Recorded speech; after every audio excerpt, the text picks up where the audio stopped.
Welcome to From Potential to Powerhouse, Success Secrets from Female Leaders, where female trailblazers share their journeys and the aha moments that made all the difference. With your host, serial entrepreneur and trailblazer herself, Tracy Holland. Hi, everyone. Thanks so much for joining me today. This is Tracy Holland, your host on From Potential to Powerhouse.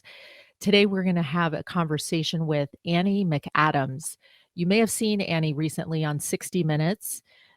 She is a lawyer and owns her own law firm. She specializes in negligence and injury cases and represents the plaintiff.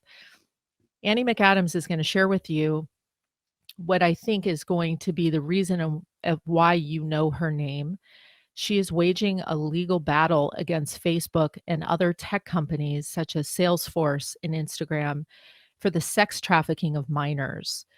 And as you're going to hear from her story, Annie is a mother and she is a wife and she owns her own business, her own law firm. But I think what's so incredible about her story is when she heard for the first time about how prevalent sex trafficking of minors is back in 2017, she felt so strongly that she had to step in and take the lead on how she could change the law.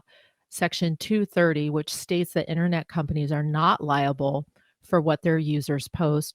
And Ms. McAdams argues that actually in the case of pimps using Facebook and Instagram to lure children into prostitution, that separate laws require Facebook to warn users of that risk and do more to prevent it. So I'm really excited to introduce Annie to you today. You're going to hear from her. She's very articulate and discerning and has a kitten cat sweetness about her, when underneath that she's quite a ferocious lion. So welcome, Annie. I'm so excited to have you on the show. Thank you, Tracy, for having me. I'm so excited to have this conversation and jump into this with you today. So I love always starting our conversations with what you were like as a youngster, because I think it always gives us context for the type of powerhouse you grow into as a human being and how you become a powerhouse. But before we start and jump into that, can we talk for a second about the big win that you had today? I'd love our listeners to just gain some context for where we are right now.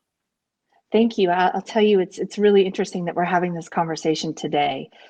This morning, we received notice from the Southern District of Texas that we had a significant win in our battle against big tech and sex trafficking. And to explain it best is that tech has enjoyed this luxury of liability protection through the Communications Decency Act. And today, a federal court judge said, not so fast. This case is not going to be dismissed. And these victims of sex trafficking and their families are essentially going to have their day in court. And that's a big one. We've been fighting this fight for 3 years, solely on the ability to present evidence to a court about what we know. And so for this judge in the Southern District to stand up and say, not so fast. This case law may not apply here, and the Communications Decency Act should just not allow tech a get out of jail free card at any time they're facing these allegations. So it's a big success for these victims. Super proud to represent them. Our team definitely is celebrating this win today, and we're looking forward to the opportunity to bring this case forward. Oh my goodness. Congratulations, first of all. And secondly, for those listening, I think what we're about to go into is going to open your eyes in a way that you may not be aware of your kids, how they're being interfaced with on the internet, and some of the things to look out for. So I'm so excited to hear that the court really agrees with the position and that tech has to take responsibility for what's published and those who are on their platforms luring children. So congratulations. It's a big day. And It is a big day. Thank you. Yeah, it's a great day today. It's a white knuckle ride, I'll tell you. Litigation's tough, and you're going to have good days and you're going to have bad days, and you're not going to win every battle. But this is a big battle to win. And So we're immediately already planning our next move, get this matter in front of the court, get the evidence that we have in front of the court so that the public can learn. And that's, I think a lot of people are going to learn a lot. I still am shocked. I still can't believe what really is going on online and how our hands are tied in being able to address it and regulate it. I think it's been really eye-opening. Well, we're going to unpack this because for those listening, I want them to really walk away from this conversation with an education that can help open their own eyes in their own family homes to be able to see signs of what we're going to talk about and understand that this is far more prevalent than what any of us realize. So let's jump into this. So you are a massive powerhouse. You're taking on some of the biggest companies globally in the world. And I think the thing that I admire most about you is you could be, sweeping across the nation in a class action way and driving a plan. But instead you're saying, I want to represent each victim one at a time to tell her or his story. And as a powerhouse going up against these big tech companies, there has to be a young version of yourself. I'd love to have a glimpse into who she was at age 6, 7, 8. What was Annie like? Was she a rule follower? Was she a great student? Was she the rebel? Were you the one who spoke up at the dinner table and got in trouble? Tell me about it. Well, I'll tell you what I recall from that time period was definitely getting in trouble a lot for talking. I would not say that I was an exceptional student in elementary school by any stretch. I always remember having some type of explanation on my take-home folder for speaking in class or disrupting in class. It was definitely a reputation of being a talking disruptor. All the way through high school, it was an issue with me. So it definitely was something. I would say that I was always taught and definitely always respected authority and rules. But along those lines, I think I was always taught to be inquisitive about why the rules exist. And sometimes that talking and challenging would get me in trouble quite a bit. So it definitely was something that I recall getting those red ends in conduct, needs improvement in conduct regarding talking. So it was definitely there back then. But I also remember always wanting to be a fighter pilot. That was Interesting. like what I thought. Being a lawyer was never on my radar. Um, Interesting. I recall people telling me you're going to be a lawyer, that you're a lawyer, you're going to be a lawyer. And I'd never, ever shown interest. Even when I was in law school, I don't think I wanted to be a lawyer, to be candid with you. But I do remember that, getting in trouble for talking quite a bit. And so where are you in the birth order? I'm first. You're I have a little sister, firstborn. She's younger by 2.5 years. okay. And so were your parents well educated and driven themselves? I'll tell you, my father was an oil company executive, West Point graduate, and my mother had not graduated from high school originally. She had a great modeling job in New York City and didn't have to pursue education at that time, but late in life went and sought education, and then ultimately earned a doctorate degree and recently retired. But I think that watching my mom late in life pursue education and pursue independence was something that she really imposed on my little sister and I to achieve academically and to become independent, and to think independently. And so I think that that's something that really stands out as my mom's late education in life. So were they talking to you about going to college and the expectation that it was just that you would go to college, or how did you see that transition from leaving home? Education it was always not just college. There was always this expectation that you will go post grad to some graduate program. My parents always said, "You're going to law school." I didn't always see that, like I said earlier, but it was always that there was going to be some post grad expectation. Academics was very important. I did not always excel as well as my 4.0 sister in academics. But it was definitely something that was center point to our upbringing. Mm-hmm. That's sounds like I familiar. I mean, I had that same expectation. But again, like you, was pretty outspoken and not always the rule follower. So everyone was a little worried Yeah. if I would be tracking as I needed to be. So how were you in transition when you went to college and then it sounds like you went on to grad school? Did you stay close to home? I did. I went to the University of Texas at Austin, and I think that that's where, I mean, I was so lucky. I tell people all the time, one of the best decisions I made was to go to UT. I think it was a great education. It's an approach to education that exposes people to new thought. And I know that a lot of people will say that college is meant to expose you to new thought, but UT really advances that. I mean, I really was, every day I say anybody who gets the chance to go there should go to UT. Great school, 2.5 hours from Houston, so within striking distance when I got homesick to come home. But at UT, we really saw education in action. It was teaching you things, but then how do you, yeah, I think their motto is what starts here changes the world. Hmm. And so it was always not just here, let's expose you to the thought, but put that thought into action, right? Don't be, take what you're learning here and go out and change the world. And Hmm. that's something that was absolutely reinforced through that education. And at that time, were you still close to were you close to your family? Did you have good family rapport? Everyone spent Thanksgiving together? Definitely. We had great family rapport, very close to my mom, very close to my dad. My dad came to every parents' weekend. I think my dad really sent me to Texas to go to the football games. I think some of my college friends stay better in touch with my parents than my dad than they do me. But my sister and I, when she was a freshman at Texas, we were roommates, which I learned is not the best idea because she would tell my parents Of she never course. studies. Of She course. never, how does she survive? How did she get through Texas? She never studies. I realized that that wasn't the best move, but it was, I look back on it, we had so much fun. Oh my gosh, how funny. Yeah. That's great. Yeah.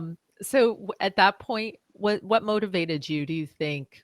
Were you more motivated at that time and job seeking for financial gain and financial reasons, or and was that a motivator, or were you more motivated by significance? Like, I really want to make an impact in the world, I or definitely both? say, I'll say my parents forced me to be motivated by financial. I mean, my graduation gift was the classified portion of the newspaper that said, okay, you have 6 weeks. Here's the classified, go get a job.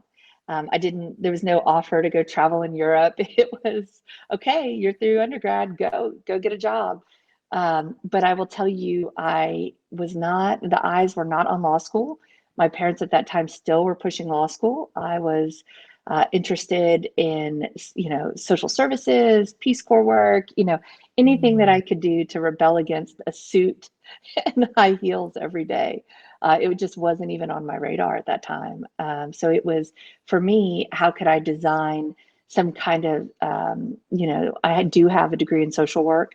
How can I go out and use this degree in social work and work as a social worker and turn this into a career? And my wow. parents supported it at the time. Annie, Yeah. this is kind of what you've done, right? I mean, certainly you're being paid and you're in a much more powerful, but you're helping these victims, right? In a way that I no one has dared to do what you're doing right now at this point and has been so successful. So I think it's kind of interesting. Do you agree in hindsight? I mean, in hindsight, I do. I think that, service to others is, we were raised Catholic. It was always to be humble and to make sure that any benefit or gift that you are given is used for the benefit of somebody else. Mm, And that's the most important thing is any grace or talent that you have should always be used for betterment of other people. That was always there. So I think it was natural when you look at it from that perspective. I still, it's still a little bit of a, because we're going through the process of the tech litigation right now. I still hope that at one point I get to look back and see how it all fits. But I think that it definitely is beneficial to me because I am a very hands-on lawyer. I want to know the families. I want to talk to the clients. I don't think that you can really represent this population without living their story and feeling their hurt. I think that that's what's the cornerstone of really being a good litigator and moving forward in this litigation. Mm, I agree. And I think probably true of anything we do that we're really impassioned by, right? Is to have the human connection as to the reason for why we do what we do. So that makes a lot of sense to me. And when I watched the 60 Minutes episode from last Sunday, I was so personally, all of a sudden, it brought your story home for me of what it is you're doing, looking into her, Jane Doe's eyes, and seeing the impact that you're making on her life to just have the ability to have a voice and be heard, right? And then to find herself on 60 Minutes and be able to tell her story must be so healing for her. That's definitely my focus. I mean, you mentioned something about class actions earlier, and I think it's kind of motivated the way that I formulated this litigation is, not having a voice doesn't really achieve one of the goals that we're out to do, and that is to help her heal, help her to empower herself. If you do it in this mass class action sense, it's just a number. It's not really a story. Mm-hmm. And I think part of holding tech accountable and holding these corporations accountable for their benefiting from this for so long is to have to face these individuals. And there's a lot of them. And so by definition, yeah, it's a mass action. But by no means is it a class action. Right. It's each individual being able to hear her voice. And my hope is she looks back. I think something that's been so humbling to us is seeing the outpouring of support for her online. Mm. I tend to avoid the comment section. I do have one of the lawyers in my office review the comment section because I always say the comment section is a free jury pool, right? It's a free focus group to hear what people are thinking about our case and what we're trying to do here.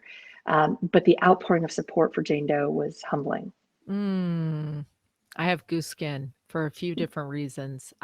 And I can see why you would want to avoid the comment section. Brene Brown says there's only those who get to be on the inner circle who get a voice. Everyone else doesn't get a seat at the table. Those in the cheap seats, don't listen to the ones in the cheap seats.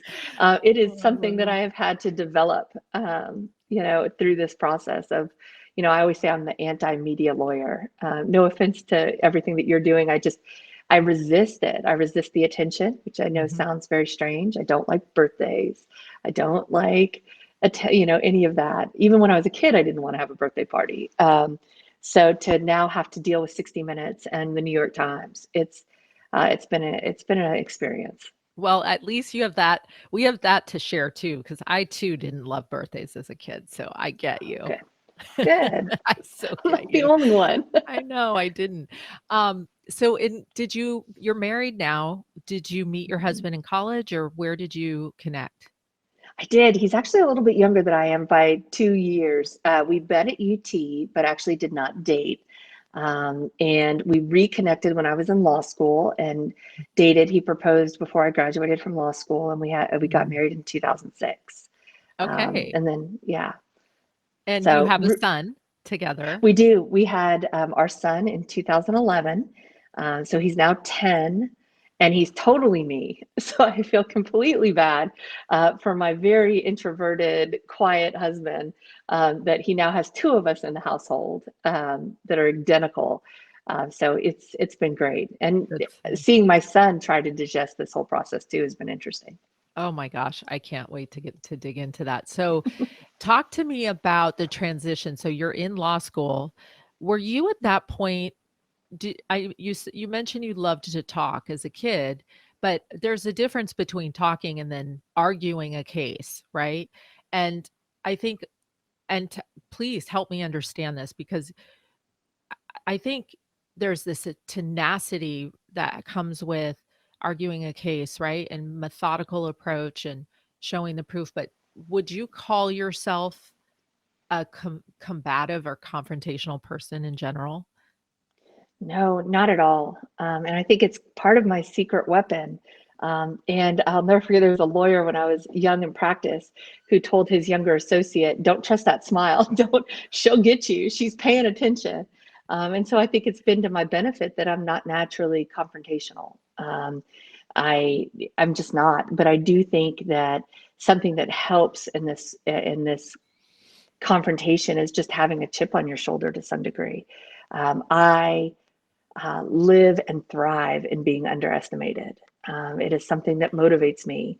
And if you look at the very beginning of this litigation, it was nothing but underestimation from the West Coast lawyers. It was nothing but, I remember Facebook didn't even answer my lawsuit. They just, until I filed the default judgment. And even then it was, we're not going to pay attention. I don't think it was until the third win that they started to say, oh, something's going on here. And in that time is when I really built the cases out. In that period of being underestimated and non-confrontational is when I really think I gained an advantage. So in terms of taking on some of the very biggest companies in the world, which we're going to talk about in a minute, what prepped you for this? So you leave law school and you realize you kind of fell into the same plan that your parents had vision for you. So they probably were wiser than you at some point, knowing that you'd become a lawyer. Did you work for a big firm? Did you start out on your own? How did you hone your skills to be able to do what you Right. do now? Well, I went to a school that is well known for trial advocacy. And I think it really goes back to the guidance that I had in law school. I didn't really want to be there, still didn't really understand what the practice of law was or what I was doing, but heck, I knew it was something to do in my mid-20s. I'm going to go ahead and do it.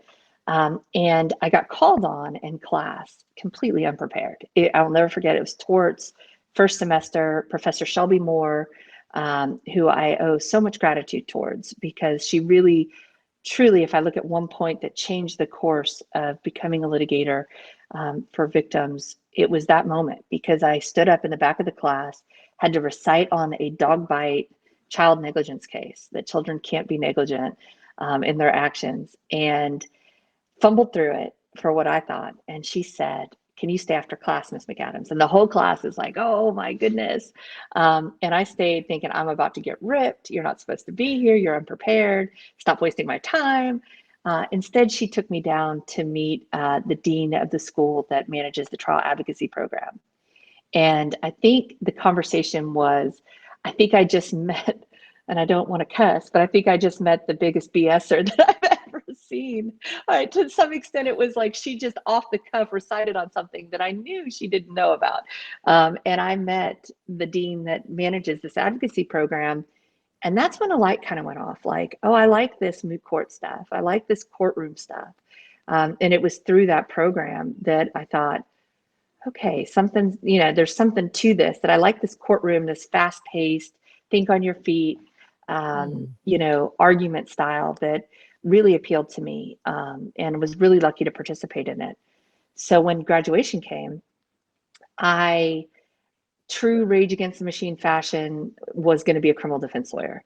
I wanted to rage against the machine, represent the little guy against what I thought to be this corrupt police force, what I know to be a corrupt police force. That's what I thought I wanted to do all along. And that same dean and my co-counsel in my tech cases actually were like, "No, you're going to be a plaintiff's lawyer." And I said, "Well, I'm going to go do this." And they said, "No, why don't you come take a look over here?"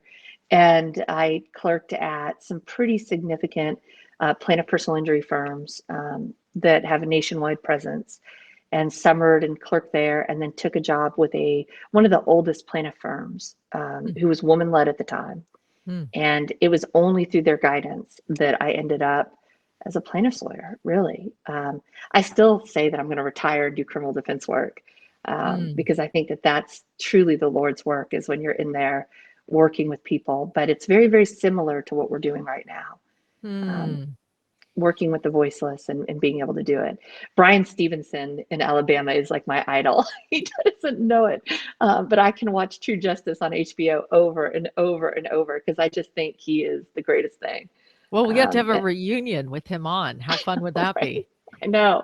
I'm such a nerd when I totally geek out over Brian Stevenson. And so I always say, one day I'll be like Brian Stevenson.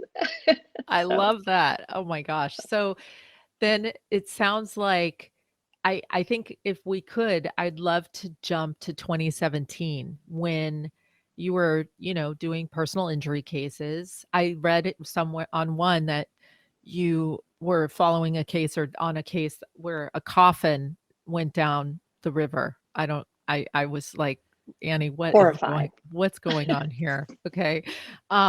So you've probably been at this point in your life had been through it a lot, seen a lot, honed your skills.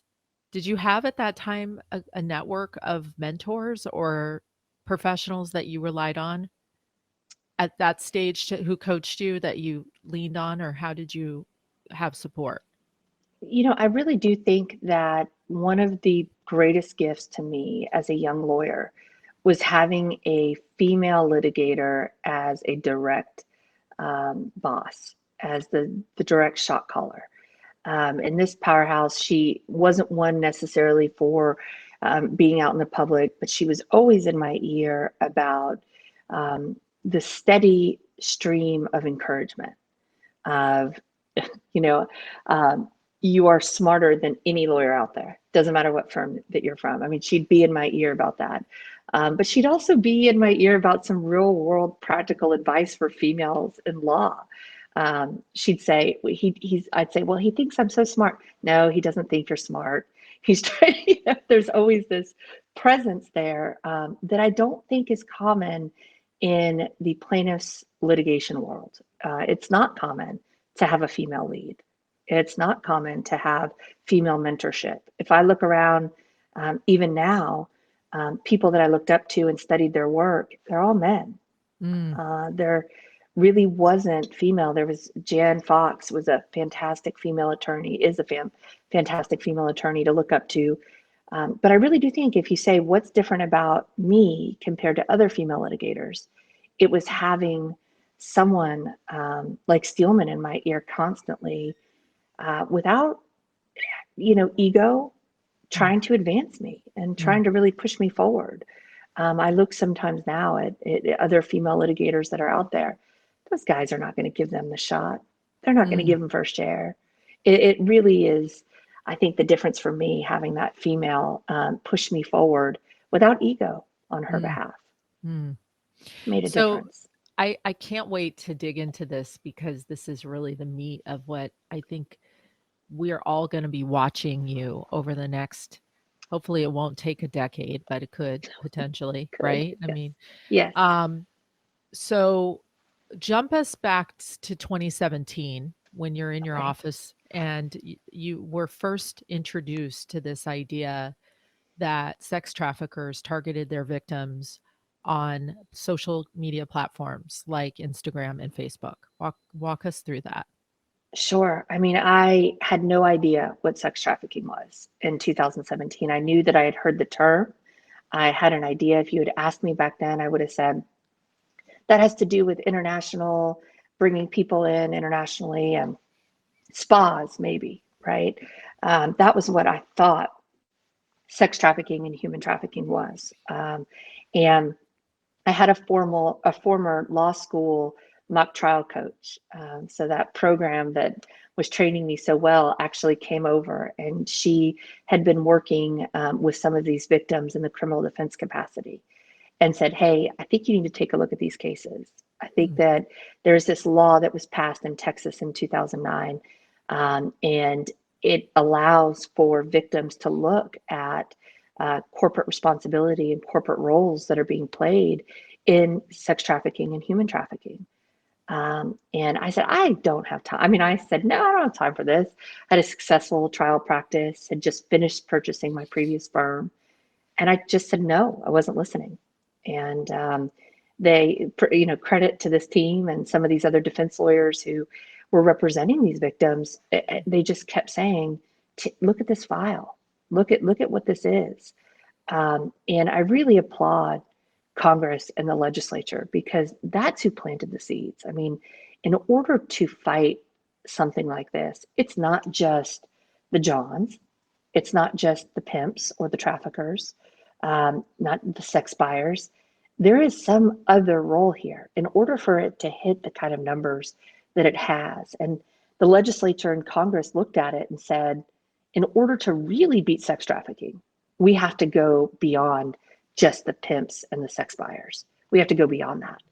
And as of 2017, No other lawyer had filed a case at that time, going after these other players in this industry who are contributing to this. And so I started to look at it from the hospitality standpoint, because it was an easy look.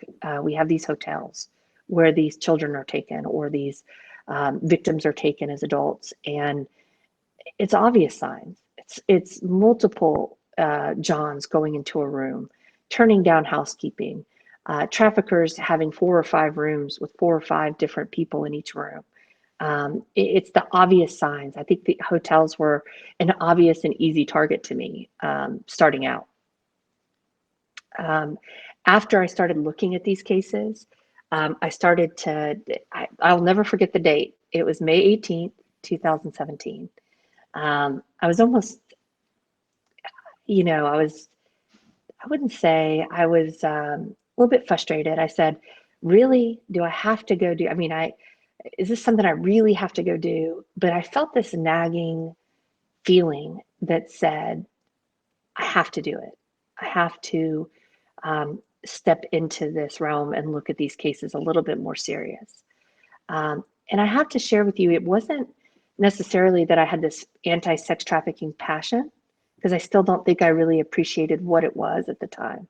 But what I did have a passion for was making sure that these victims were represented correctly, that it wasn't something that was going to be generated in a mass level or a class level, or wasn't going to be done where it's stack them high, settle them cheap.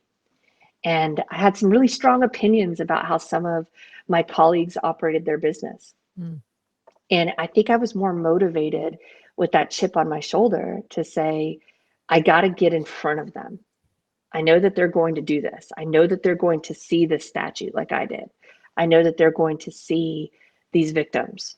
And I wanted to make sure that if we did this, if anybody did this, it was going to be done with everything that we had, every resource. I had the financial resources to give the A+ work product, and to make sure that Jane Doe stood on her own. And that was really important. So for those listening, and like myself, I was very, like you described, very unfamiliar with the idea of what sex trafficking is, right? I thought of it exactly the same way you're describing, as, an international trade of women for other commodities, right? Or guns or grain, or I'm thinking of it with that in mind. And actually when you broke it down for me, it completely shifted my perspective on what it actually means. So do you want to describe it? Like, was there a video, or was there an example of a particular case where you said, okay, here's exactly what happened to this person and how it happened, and it's right here in my backyard, and this is a whole new world to me? Definitely. After I had decided, okay, I'm going to do this, I started reviewing the cases, the case files. And these were a variety of survivors or families of decedents that were killed in this lifestyle or in these horrendous cases.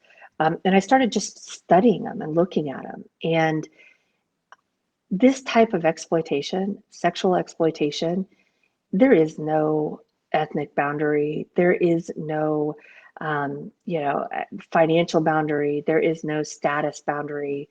There is no educational boundaries. It is across the board, from some of our poorest individuals in our communities that are easily targeted to some of our wealthiest families. There is no, people commonly ask me, is there one race over others? And the answer is no. It's almost equally divided across. And there's 2 types, and I think that this is really important for people to understand. By definition, there's 2 types of sex trafficking. There's the kind that occurs with minors, and that's just by any means. If a child is transferred from point A to point B with the intent to sell sex, or child pornography is in any way through sex performance, that is also, child pornography is considered under some states to be a form of sex trafficking because it's child performance. The other kind of sex trafficking that exists is with adults, and that is through force, fraud, and coercion.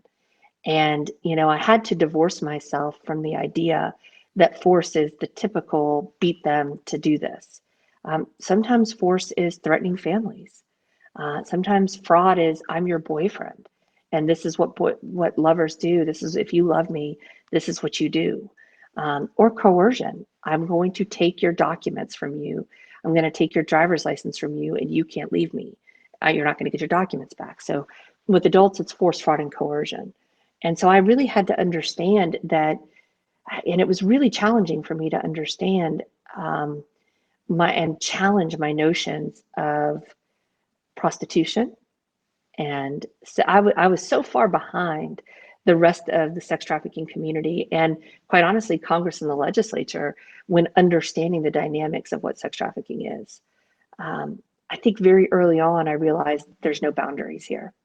There's And no how pattern. prevalent is this issue? I mean, in the United States, do you have your arms around it at all at this point of how prevalent this is? I got to tell you, I'm shocked every time, by the numbers. I know that 60 Minutes just used a number that over 100,000 children in the United States are trafficked online. And that was from 60 Minutes with the National Center for Missing and Exploited Children. I am humbled. There is not a day that goes by that a family does not call me with a new story. My firm is constantly screening new calls from situations like this. I think when I was looking at the hospitality cases over the summer of 2017, something that stood out to me was the presence of social media. There was not a case, a victim, a family that I did not interview, that did not share with me that this all started on social media. It didn't matter if I talked to a Jane Doe in New York or a Jane Doe here in Houston, Texas, that did not say that she met her trafficker through Facebook, Instagram. It kept coming up over and over. And so I would say that I very quickly started to look, and I was shocked at how similar the stories were. And I even thought I was a pretty woke parent, right? I knew the dangers of social media, but I really had no idea. I mean, I had no idea that the number one target age for predators is 12 years old online. And they actually go and seek 12-year-olds. The advanced nature at which human traffickers and sex traffickers work is astounding. They know those developmental ages are important. They know when the decision making starts to be flawed, when trust can be built, when 12-year-old young women are looking to be told that they're pretty. They know that that's the age. And it's not disputed in the community and in the United States that 12 and 13 are the target ages for when this all starts. And where are our 12-year-olds existing? Instagram, Facebook. Roadblocks. And I knew, Snapchat. Yeah. And so I knew very early on that, wait a minute, something's up here. How could TikTok. this be? Yeah. TikTok. So walk us through what is the methodology so we can identify this? What have you seen as you're looking at all these cases? What are the steps that these predators take, and how do they pick their victims, and what's the process typically? Number one, out the gate, I'm going to tell you they're looking younger. They're looking for younger victims. Predominantly, we've seen female, although it's not limited to female. But we're looking at a lot of young females that are online, that are accepting friend requests. Now, what we see is a predator will typically send about 100 messages. You're so pretty, you could be a model. And they send it to about 100 different people. And it only takes one to respond, thank you. And then he usually moves into friend. And they're just casting this net every day repeatedly. You're so very pretty, are you a model?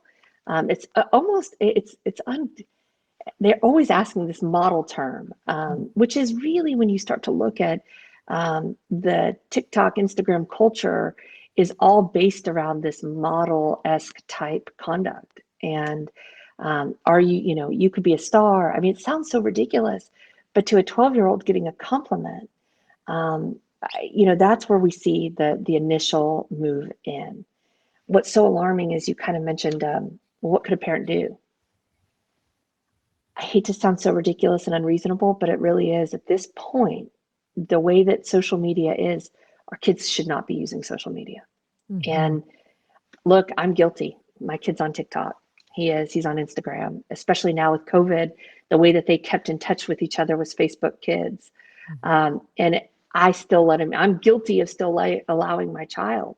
But I think that that's what highlights these cases and why they're so important is parents need support. Something that stood out to me was I'd go hard on the parents. Well, why weren't you reading their messages? Well, I thought I was. Why weren't you looking at their friends? Well, I was, but I didn't see a 44-year-old man. We have to remember Instagram and Facebook, all of them, they don't verify identities.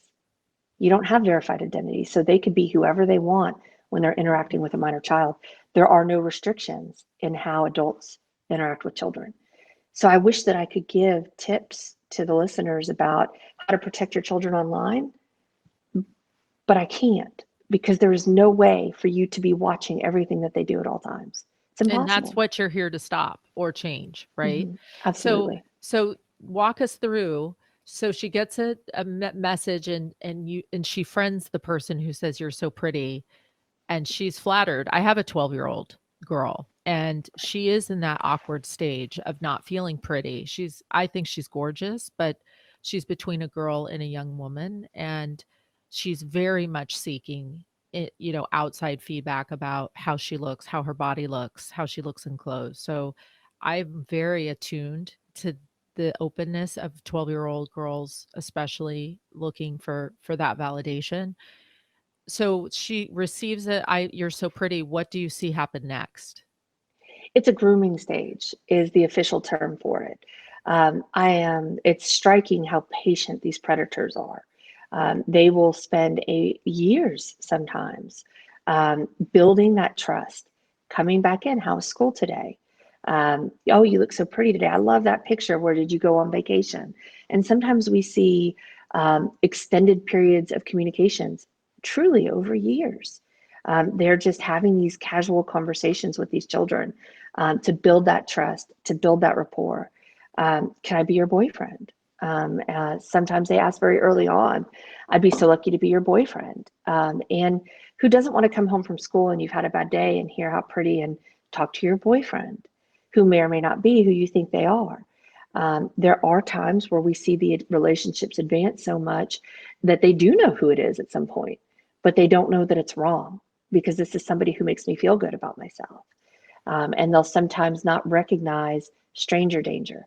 We all know when somebody comes up to our kid at camp or a store or the mall, our children know that's danger. They don't necessarily know that online. They start to believe that this is who this person is. And it's sometimes not until they show up on their doorstep and put them on a site like Backpage or Snapchat or one of the other, or even Facebook to sell them that they know, oh, wait a minute, this isn't what I thought. And so at some point through the grooming process, are you seeing 90% plus circumstances in which the predator's getting the physical address of their victim? Is there a point in which that they cross the line to say, where do you live? Or Yes. So we see two main patterns of behavior. Oftentimes it will advance to sending pictures, sexual in nature, nudity, child pornography. They will convince her to send a topless picture. So we see it advance that way to where it simply remains and has to do with child sex images. The other side of that is then advancing to actually coming to the parent's home. The traffickers wait to see weakness. They are calculated. They wait to see frustration with a parent. Oh, I believe you, your mom's wrong. Your dad is not being fair to you. Or they see disruption at school, that they're getting bullied at school. And they'll move in on that. And then that's when they'll say, well, let me pick you up. I'll take you to the mall and buy you mascara. I'll buy you makeup. I'll take you to Sephora. And you want that dress? I'll go buy you that dress. Well, they're not going to buy the dress. They're not going to buy the makeup. They will oftentimes, with a lot of our clients, pick the child up at home, pick the child up at school, pick the child up at the movies or the mall. And then it happens with hours. And I think that that's what's so striking is, for example, the 60 Minutes Jane Doe, one of our lead Jane Does, was picked up from her home and put on Backpage within hours. And by then, her clothes were taken from her, naked pictures were taken. She was beaten severely and was sold for sex and raped unprotected within hours from being picked up at home. The threat is very, very real. Sometimes we see the pictures, the nude pictures being used to threaten them to become more advanced in child performance. I'll show your parents this picture if you don't do this for me on camera. So you see it in that realm, which is a form of child sex trafficking. And I think that that's what has heightened our fight so much, is that you see this movement of Zuckerberg and Sandberg and Facebook saying, well, we need to encrypt communications. Why do children communications need to be encrypted? I started to grow increasingly frustrated at the slow movement that I saw some of Congress's movement in stopping encryption. And that's kind of where I see civil justice come in. Why do we need disappearing communications when it comes to children, or really anybody at that matter, right? It's this new encrypted communication that's advancing the harms to our children exponentially. When the predator picks the child up, do they generally have another child of the same age in the car with them, or from a previous incident in order to get the child comfortable, or are you seeing instances in which the child gets into the car without issue? I've seen it both ways. I've seen the child get into the car with no issue, as it was with Jane Doe. She got in. And I think that that's that whole 12, 13, 14, the danger of, well, I'm just going to sit in this car out in front of my mom's. She doesn't see that, she doesn't know, and that this could happen, that people are actually looking for children to sell them for sex, right? You can tell your kids that, but they don't really listen to the parents. Oh, mom, you're being ridiculous, right? There's no other education from social media warning these children about these dangers. I don't even think social media is not even warning the parents of the dangers that they know exist. So I just think it's this lack of appreciating danger that is getting them. Are these predators generally working in teams when they do this type of behavior? Is that what you're finding, or are these are gentlemen one-off? I've seen it both ways. I will say that by and large, these are very experienced, established sex trafficking individuals. They know how to manipulate. They know how to move the victims around. Sometimes we start to see when some of the victims get to these hotels, there might be other kids their age that are involved in it. We often see drugs given where they don't really understand. I have cases, it varies so much. I have cases where she doesn't remember anything. She remembers being taken to a school party. There's cases where traffickers will recruit people to actually go recruit at the high schools. And they go to a party and that's the last thing that they remember. Next thing they know, they're in a motel and they don't remember anything and they're bleeding. There's those cases. There's not a real pattern. I mean, there's so many different threats that exist. But the one thing that is present is that it is the recruitment online, the sale of the child online. Most of this used to be in a situation where people would have to leave their homes to buy sex. They'd have to go to the street. We all know those images of streetwalkers. They would have to actually go out and put themselves out. But now they don't have to do that to buy sex anymore. Now they can just go online and shop pictures and easily and privately access or have them delivered at their doorstep. And so the online advancement of what's happened, it's a situation where the law just hasn't kept up with online development, and our regulation of it has not kept up. And it's really been mind-blowing to watch and to experience. And so now that Backpage is closed, or my understanding is that it is, what are the alternative sites? Is there a prevalence of places that these things go? I mean, maybe it's not even good to say it because I don't, I'm unfamiliar, but it seems to me that Facebook, Instagram, and then whoever is hosting these locations where these images of these kids go up to solicit people to come in and, would be also inclusive in that collective group of people to go after. I'll tell you, the Backpage status, Backpage was definitely seized by the Department of Justice in April of 2018. But it is still, most of the executives are still pending trials. And so that matter is still not completely, the door is not completely shut. We do have pending litigation against Backpage. I will tell you, the department's seizure of that website was significant.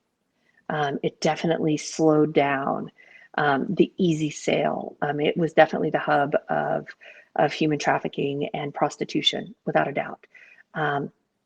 Something that we'll talk about, I'm sure, is what was so shocking about who was helping Backpage do this.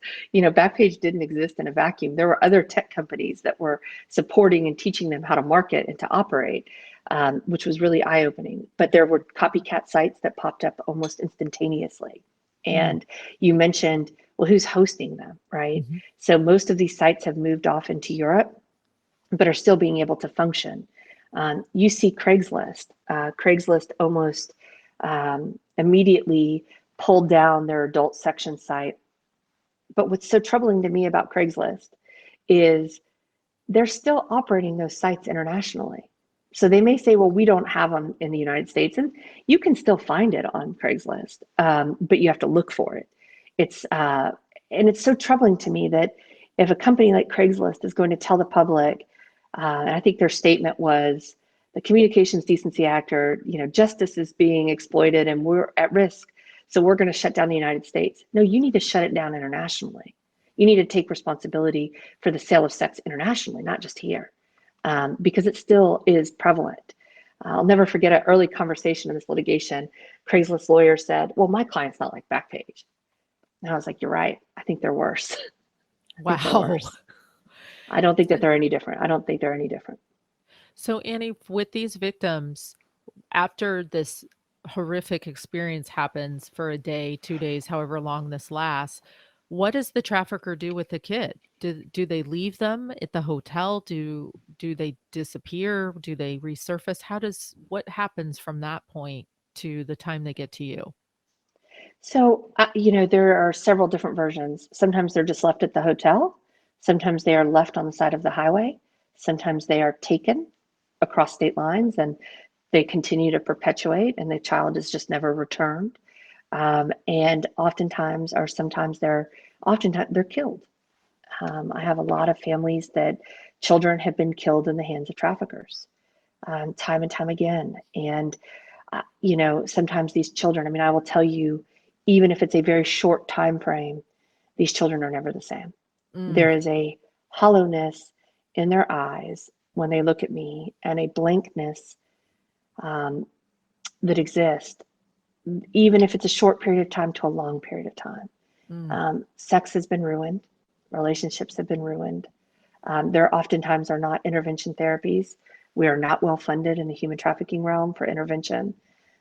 Oftentimes it becomes a cycle because they think that this is how things are, or they, some of the longer term, can't make money enough to feed their family or survive in a normal job. And so they return and are oftentimes picked back up and exploited. So there's I wish I could say that this is generally how it happens. The one common thread is it's an instant devastation. Instant. And is there ever a circumstance in which these Johns or the hotel, someone comes forward and says, hey, this is happening? It doesn't, this feels to me like something that must be happening in Los Angeles, in New York, like down the street from my house. But on some level, this is so far removed, right? But there have to be their patrons who are frequenting this and going in and paying for these services. Do you see circumstances where there are people who speak up and say, hey, I want to bring this to the attention of the authorities. I just witnessed this. Or is that less the case? I think you would be shocked at how infrequent that circumstance really is. I remember when I was looking at this and talking to a lot of the police departments, one of the police officers said, "How many times do you think we received a human trafficking tip from a hotel in Houston?" And I was like, "Oh, you probably had at least 1,000." He said, one tip from a bartender that said something peculiar is going down. And I think, are there situations that I find when I look at these cases where hotels do the right thing and they call the police? Yes, there are those circumstances, but they are far and few between, to an alarming rate. And a lot of that has to do with accountability. They've never been held accountable. One of the things that I think is real striking, I had a very, very large hotel chain's lawyers fly in very early on when we filed the first case, and they said, we do this and we do this, and we're partners with Polaris, and we fight against trafficking, and we have these manuals, and we have mandatory education. Well, one thing that is still amazing to me, and it goes to that underestimation, is you better bet I knew exactly the training at this one particular hotel before I did it. Before I filed the case, I knew I had their training manuals. I mean, I had it all down. And I said, well, that's crazy. I said, how many people in 2016 attended your mandatory training? It's a pretty significant hotel. And they said, well, I don't know. And I said, do you know? Going down the line of all these lawyers, do you know? No, I know. And then finally, the younger one said, do you know? Damn right I know. You had 9 people attend. And out of those 9, how many speak predominant English? Not one of them. Wow. Do you have these manuals in Spanish? No, we don't provide them in Spanish. And so what we're seeing is an industry, both in the hospitality and for darn sure in tech, that have never, ever been held accountable for these things. And the law exists that says if you knowingly benefit from the facilitation of sex trafficking, you are liable. And that's what these cases are about, is finally saying, all right, hotel, no more saying it's important. You actually have to do it. You actually have to train your employees. And so I don't fault the employees, because we need to teach them the warning signs. But this just shouldn't be on law enforcement's back, right? It should be these corporations that are selling these hotel rooms at significant numbers. And it should be the parent companies that know what's going on at their lower level hotels. So, and as you became more educated in this, and you thought, I need to go head to head against some of these big companies like Facebook and Instagram, who were at the time hiding behind the Section 230, I think you said it was, which is the kind of facilitation of publishing information, but not taking responsibility for the information they publish, just kind of taking the hands-off approach to say, we're providing information, but not warranting it, right? What gave you the Powerhouse perspective of, I appreciate that that's your position, but here's why I think that that's not the case? And how many cases have you won, or do you have in motion at this point? Well, my goodness. I will tell you that having tremendous influence, lawyers that have taken on big corporations. I mean, Houston, Texas is known for having some of the greatest trial lawyers. We have faced BP litigation. We have seen pharmaceutical litigation. So it never really registered to me. It's always been this, a change in the law is only a case away. I go back to always being able to see by example, if the law is wrong and it doesn't make sense, go down to the courthouse and change it. And that's really a culture thing that exists down here is, if it doesn't reflect what society values, make it reflect it. And I remember very early on, I said, well, that's the law. Well, the law is wrong. So go down and tell the judge why you think it's wrong and fix it. And it may have been little small things that were incorrect. And now it's just on a much grander scale. And I can't say this again, a change in the law is only a case away. You have to file it, or it just continues to perpetuate itself. And I think that that's what's so profound about the Communications Decency Act. I actually think it serves a purpose in our communities. It's important that defamation. And it really was something that was founded in both defamation and in making sure that companies could monitor their site and make sure that children weren't exposed. But it was the judicial interpretation of the Communications Decency Act that went off track. It was a 1996 opinion, Zarin versus AOL, which cracks me up. I mean, when we're talking about the grandparent case, was when we all dialed up through AOL. It is really where I started to see the trend go off track, from actually taking a case that was about defamation and started extending it. And we see these courts continue to just not challenge the thought that maybe that case is wrong, and just continue to extend bad law and bad interpretation. I will share with you, it was kind of funny. When I decided, I was like, okay, I was watching, this is the Communications Decency Act. Okay, I've read all Zarin's cases. And first thing I call is one of my appellate lawyers, and I say, hey, I'm going to do this case, and this is what we're going to do. And he's like, it's 25 years of law against you. And I was like, yeah, but I think that, let's go talk, let's do it. We're walking into the courthouse, first case against Facebook. And I looked at him, and I'm starting to hit me like, oh, I really got nothing here. I got no precedence. All I have is that I think that the law was decided incorrectly. And I looked at him and I said, so am I just going to go tell him that the law's wrong? And he's like, that's it. So it was really just going into the courtroom, and it's this kind of liberating feeling when you have nothing to lose, like you're the underdog all the way through, and just going in there and saying what you believe it to be and how it should be, because the law was decided incorrectly. It's kind of free. Right. You got nothing to lose. And that was our first victory. And do you believe that Mark Zuckerberg knows your name? Well, he damn sure better if he doesn't know it by now, because I definitely, he should. I think so.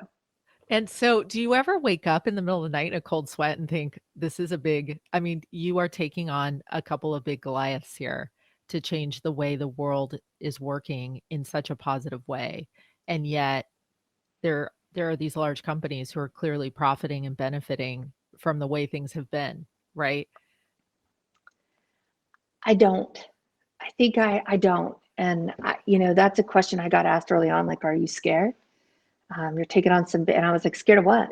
I watched a documentary where that guy that likes to climb the sides of the mountains without a rope, and they talked about doing an MRI on his brain, and they said, well, he's missing a fear point in his head. I just don't. And I'm going to say why, Tracy. I'm not the one that's doing anything wrong. Mm-hmm. I'm not the one that's operating a platform without complete disregard for the safety of children. I'm not telling the public one thing and doing another. I have the truth on my side, and I'm not the one that should be concerned, quite honestly. It's these tech companies. And I do understand that tech has grown big, fast. And I understand that it hasn't had the same benefit of other industries to develop in a lot of manners, but I'm not the one that should be scared. And I'm not scared. I also will admit to you that there are moments when there's the eve of an argument or an eve of a brief deadline, and I'm poring over it. I find fear there that I'm missing something, or I could say something better. I think the magnitude of what we're advancing at any given time is not lost on me. But the one thing that I continue to hold close to me, and it was an experience I had with this win that we had today when we went to argue it. It was actually my first time back in a courtroom since COVID at the federal courthouse. And I felt the nervousness. I mean, there's definitely, I always say, if the day I'm not nervous is the day I quit, right? I definitely am nervous when I go in to argue. I mean, they have some really talented, spectacular attorneys working for tech. And then there's, me on the law and my cases. I get nervous. I'm not scared, but I get nervous. And I just think to myself, when I'm sitting there, the fear that my client must have felt at that given moment, or what she continues to fear when she looks over her shoulder, being nervous about arguing a bunch of fancy lawyers is nothing compared to what Compared. my clients, No nothing. kidding. It's sobering. And so I just channel their strength. If they can stand up, well, then I for sure as hell can stand up and argue the Mm, law. mm. I'm really, you're such a powerhouse, and in so many ways, I want to say how much I appreciate what you're doing as a parent, speaking from as a parent to a parent, and taking a look at how you have pivoted your practice to really take this on and do it case by case, and make it, put it out there by even presenting on 60 Minutes and telling your story as to how and why and how this is happening is such an important conversation for all of us. So I so appreciate and thank you for being willing to stand up and, first of all, take on the Goliaths, because there are certainly probably a lot of easier ways to make a living than this, right? So it's a big deal, but I think even a bigger deal is your willingness to keep going to the mat over and over again. And I'm so pleased that you're getting all of the green lights to move forward with the momentum that you have to make this. You are the person who's bringing this issue to light. And this isn't about big companies. This is about, hey, we have a fundamental problem with how the law is written, and it's a gateway for allowing predatory behavior, and it's happening in your backyard. It's happening in Atlanta and Miami and San Francisco and Chicago and Los Angeles and probably the tiny little town outside of Houston. You know, I thank you for your kind thoughts and everything. It means a lot to me.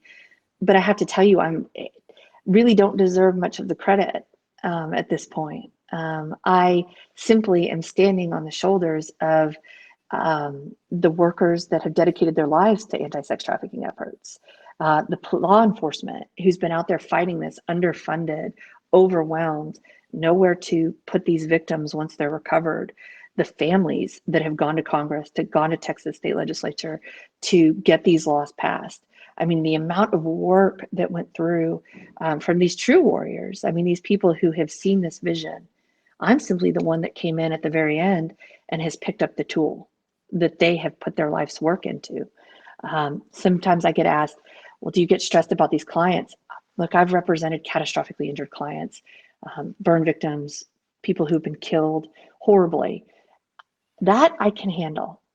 Something that is really, really is when I look at the eyes of the judges down at the criminal courthouse that day in and day out see the same kids, the probation officers, the criminal defense lawyers, the legislators that have been fighting this fight for so long with no end in sight.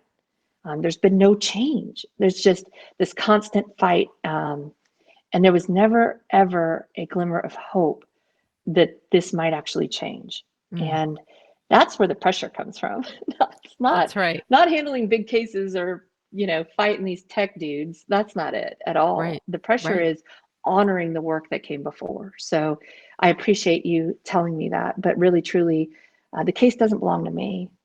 The Right. case belongs to the client, and it's the client. I wouldn't be here if it wasn't for the clients and their families, and I wouldn't be here if it wasn't for all of the experts in the sex trafficking field that have gotten us to this point. And in wrapping, Annie, what should we, as watching this unfold over the next couple of years, this case, what should we watch for as what's your beacon of light or your win? What are you seeking? First up, we have a big decision coming out of the Texas Supreme Court. We argued, I think it was at the end of February in front of the Texas Supreme Court. That's going to be a very big decision. A lot of people will say, well, why does it matter what happens in Texas? It's going to be the first high court to basically say the Communications Decency Act that we should be able to present our case. We have been fighting this whole time just to present evidence, just to be able to file a case. We haven't even gotten to that stage. Today was the first big green light that we could actually take a step past the pleadings and say, this is what we know, public. Judge, this is what we know. This is what we found out. And so watch for the Texas Supreme Court. And again, if we lose that battle, There's the U.S. Supreme Court. There's going to be trial dates. We're going to be asking for trial dates. The hardest thing is if I could, I look at some of these judges that are deciding these big legal issues on the Communications Decency Act, and I'm like, if you just let me tell you what I know, if you just let me show you the evidence, it's going to be a no-brainer. We hope to get these cases to trial. These cases are not built to settle. They are built to change the law. And, it's definitely a lot. I know Congress is working on some new amendments on revenge porn, on, other aspects, pharmaceutical sales.